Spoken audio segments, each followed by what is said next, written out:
বিক্রমপুর নামের একটা গ্রাম ছিল। ওই গ্রামের গুহায় এক পেতনি এবং তার একটি ছেলে বাস করত।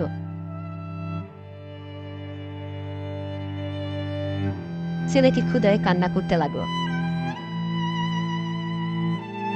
এ দেখে পেতনি খাবারের সন্ধানে গুহা থেকে বের হয়ে গেল। গুহা থেকে বের হয়ে পেতনিটি খাবারের সন্ধানে জঙ্গলে হাঁটছিল।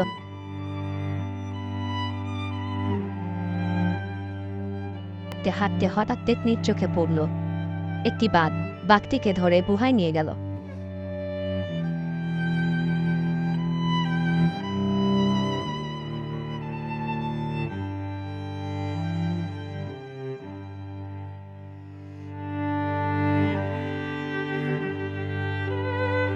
বাঘের মাংস দিয়ে পেতনি এবং তার ছেলের 2 দিন কেটে গেল।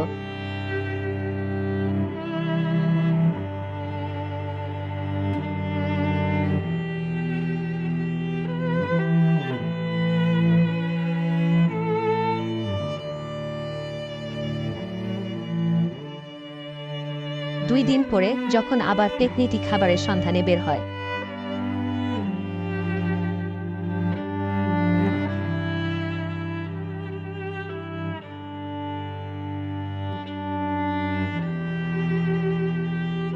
পেতনি দেখতে পারে একজন যুবক ছেলে জঙ্গল দিয়ে যাচ্ছে। তখন পেতনিটি ভাবে ওকে খুব ভালোভাবে 4-5 দিন খাওয়া যাবে। এভাবে পেতনিটি ছেলেটির কাছে যেতেই ও পাশ থেকে এমন সময় এক তান্ত্রিক আসছিল। তান্ত্রিককে দেখে পেতনিটি অদৃশ্য হয়ে যায়।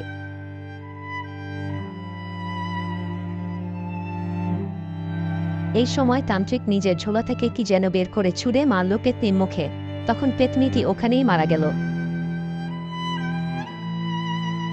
আর ওদিকে গুহায় পেতনির ছেলে খেতে না পেরে কিছুদিন পরে মারা গেল।